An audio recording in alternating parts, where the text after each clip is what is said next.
Por exemplo, a Eliane Lemes, que é moradora de São José dos Campos, mandou uma pergunta para a gente, ela é do Jardim Satélite. Ela mandou assim: pede informação sobre o número de leitos de UTI que São José dos Campos tem e também qual é o número de testes que estão aguardando o resultado, como o senhor falou, né, agora há pouco, quais são os números, né, que estão os suspeitos, 493 casos suspeitos, estão aguardando os testes. Mas se São José consegue atender, né, até onde São José consegue ir? Pode haver um colapso se a gente tiver, assim, muitos mais casos na cidade, prefeito? Excelente a pergunta da ouvinte, até para que a gente possa esclarecer. Primeiro, eu tenho sido cobrado, né, com uma certa veemência em relação ao hospital de campanha, né? Hospital de campanha. Então, muitas cidades a gente vê, estão construindo hospitais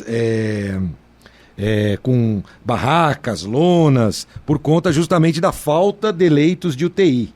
Né?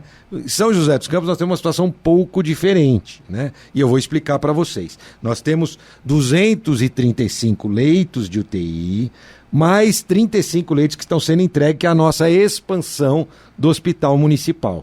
Isso dá um total de 270 leitos de UTI, acima do índice preconizado pela Organização Mundial de Saúde, né? Para vocês terem uma ideia, isso dá por volta de 3,8 leitos por cada 10 mil habitantes de UTI, ok? Em Wuhan, no auge, foram utilizados 2,6. Claro que eles tinham ali também um lockdown muito maior do que o que nós temos aqui.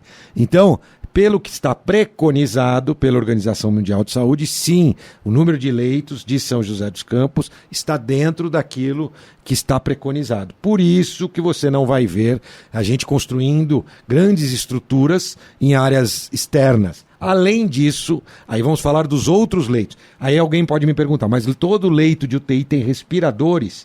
Sim, em São José, todos esses 270 leitos têm respiradores. Quantos por cento desses leitos são públicos e quantos por cento são privados? Aproximadamente meio a meio, né?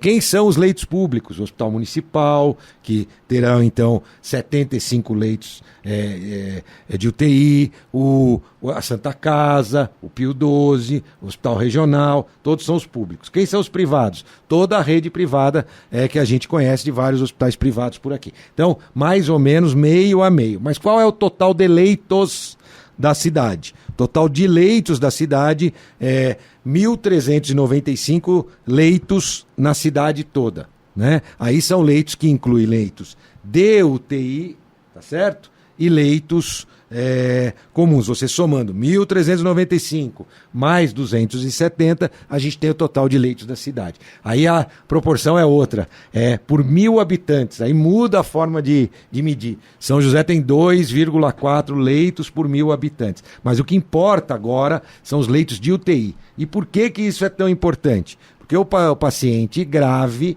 tem que ficar com auxílio do respirador, e ele fica por pelo menos na média no mundo, 15 dias. Então, você não, com um mês, você consegue tratar, vamos dizer, 2 vezes o número de leitos de UTI. 15 dias e 15 dias. Então, você conseguiria tratar 540 pessoas, aproximadamente. Ou seja, fazer com que o leito possa ser utilizado 2 vezes.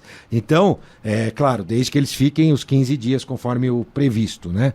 Talvez tenham alguns que saiam antes, alguns saiam depois. Então, é por isso que é o leito de UTI, que é o gargalo, que a gente chama assim, neste momento de coronavírus. São José dos Campos está preparada, e mais do que isso, nós temos um planejamento para os leitos. É comum, muita gente está me cobrando, e o hospital de campanha, eu vi lá um no Pacaembu, no meio do gramado, né? Nós não precisamos, primeiro, montar uma estrutura, porque nós temos vários prédios públicos, já com toda a infraestrutura. O que é toda a infraestrutura? Água, luz, ar-condicionado, prontos para receber um hospital que eu chamo de hospital provisório. Se for necessário. Se for necessário. Já compramos também os equipamentos. Esses hospitais de campanha normalmente são de média complexidade. São hospitais para receber as pessoas, mas não tem UTI. A UTI, então nós estamos de UTI com um número dentro do preconizado pela Organização Mundial de Saúde, e o número de leitos comuns, se for necessário, a gente amplia dentro dos prédios, vou citar 2 para vocês.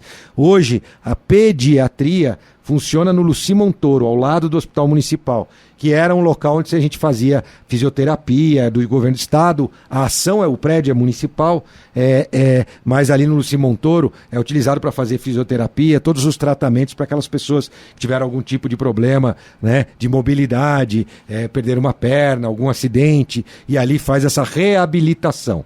Então hoje, essas pessoas normalmente têm várias comorbidades, então elas não estão podendo ir para o seu tratamento. Então a Luci Montoro não está, de fato, na sua capacidade plena. Então, com isso, a gente conseguiu transferir a pediatria do Hospital Municipal para o Luci Montoro. Além disso, isso pode ser utilizado no futuro, transferindo de novo a pediatria para um outro local, que a gente já sabe onde é, e usar todo o Luci Montoro para uma enfermaria. Ou o próprio CEF, que fica ali no Parque da Cidade, uma área usada pela educação que não está sendo utilizada, porque nós não temos aula, e que ali também a gente tem um grande espaço para colocar um grande número de leitos, se necessário for. Então está tudo planejado para que a gente possa tomar as atitudes certas no momento certo.